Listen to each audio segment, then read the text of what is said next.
Halo, kembali lagi bersama Klinik Bimbel. Kali ini kita akan membahas tentang limit fungsi. Nah, kita pengenalan dulu ya. Yang pertama tentang pendekatan nilai X dan nilai Y. Jadi, untuk pendekatan nilai X itu ada dari kiri dan juga dari kanan. Kita kenali terlebih dahulu. Misalkan diketahui suatu bilangan real itu adalah C. Semua bilangan real yang mendekati C dari kiri nanti disimbolkan X panah C min. Jadi kalau dari kiri itu C pangkat minus. X mendekati C, maka kita tulis X panah C. Karena dari kiri berarti pangkat C minus.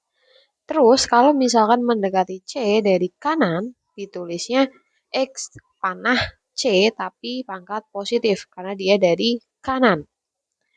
Semua bilangan real X yang mendekati C baik dari kiri maupun kanan dituliskan tanpa pangkat.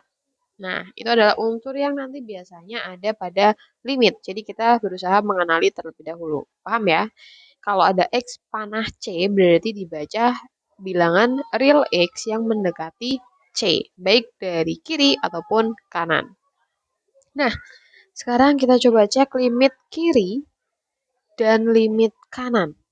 Untuk nilai X makin mendekati C dari kiri, ditulis seperti ini, diperoleh nilai fungsi fx makin mendekati L1, atau ini limit fungsi fx di mana X mendekati C yang dari kiri, maka nilainya itu adalah L1, dalam kurung limit kiri fungsi.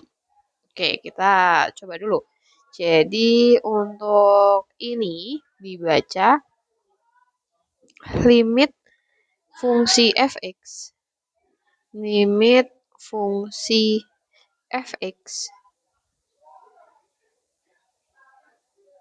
X mendekati C dari kiri. Hasilnya L1. Maksudnya seperti itu.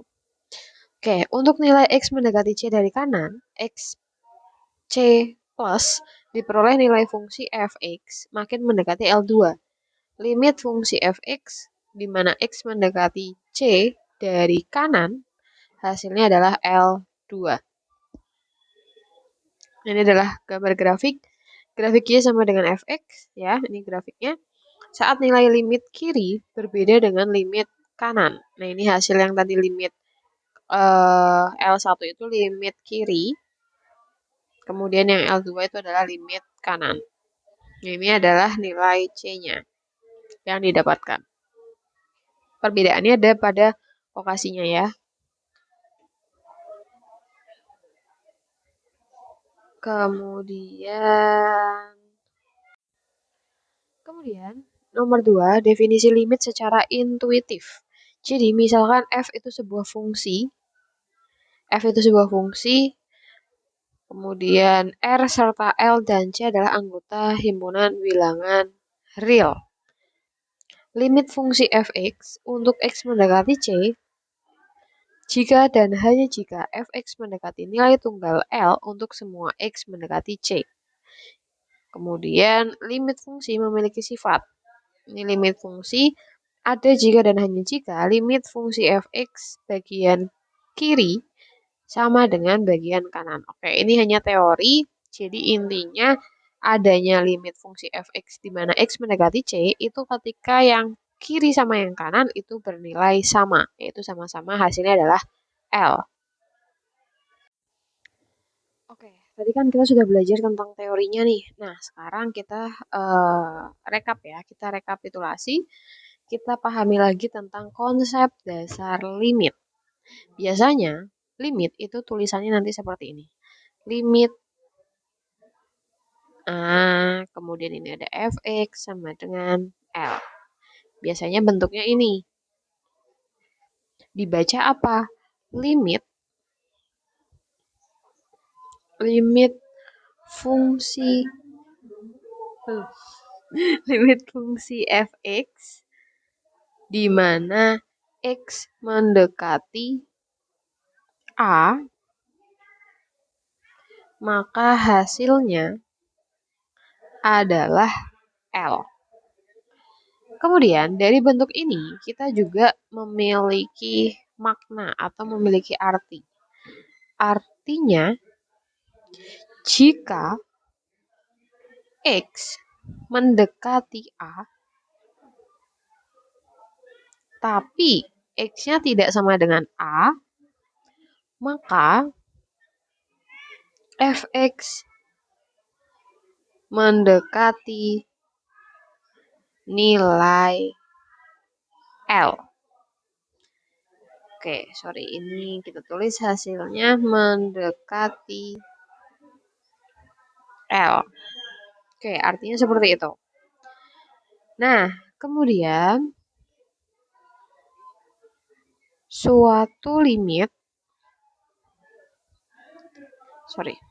suatu fungsi dikatakan memiliki limit jika limit kiri sama dengan limit kanan. Tadi kan kita sudah belajar tentang limit kiri dan limit kanan ya. Oke, jadi bisa kita tuliskan limit X mendekati A dari kiri, maka min suatu fungsi fx itu harus sama dengan limit X mendekati A dari kanan pangkat limit X mendekati A plus fx. Oke, jadi yang kiri, ini kita tulis aja ya, kiri itu harus sama dengan yang kanan. Oke, jadi kita langsung ke contoh aja. Misalkan kita punya limit X mendekati 1 dengan fungsi X kuadrat min 1 per X min 1.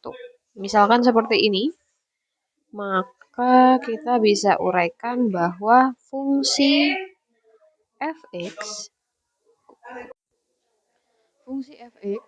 sama dengan X kuadrat min 1 per X min 1 terdefinisi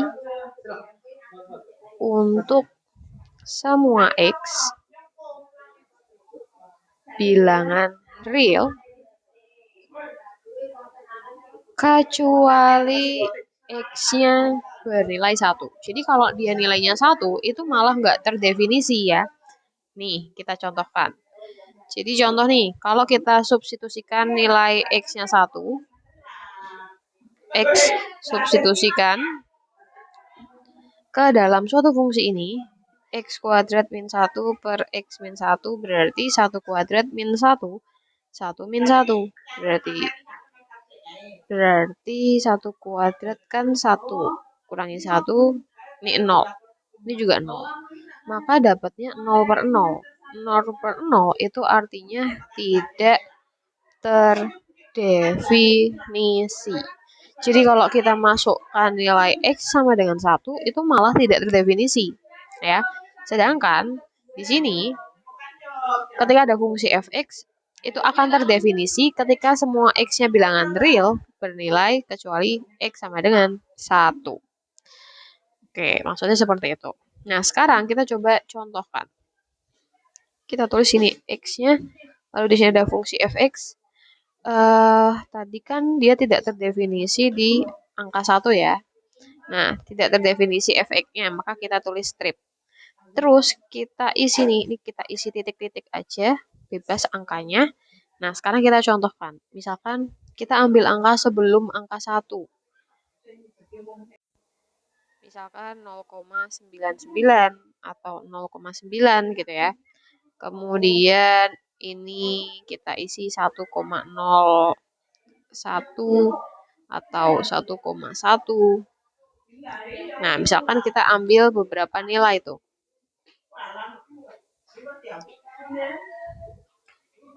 Terus, nah, sekarang kita masukkan. Coba kalian masukkan X-nya 0,9 ke dalam fungsinya. Misalkan gini, F 0,9 nanti kalian hitung. Berarti kan 0,9 kuadrat min 1, 0,9 dikurangi 1. Nanti kalian akan dapat hasilnya berapa. Nah, ini ibu udah ngitung, kakak udah ngitung. Nanti dapat 1,99, yang ini 1,9, kemudian yang ini dapat 2,01, yang ini dapat 2,1. Nah, ini itu adalah pendekatan dari kiri, yang ini setelah angka 1 itu pendekatan dari kanan. Dan kalau disimpulkan, pendekatan dari kiri itu hasilnya mendekati 2, dan dari kanan itu juga mendekati 2. Berarti kan kiri dan kanan itu sama. Ya. Makanya dia memiliki fungsi.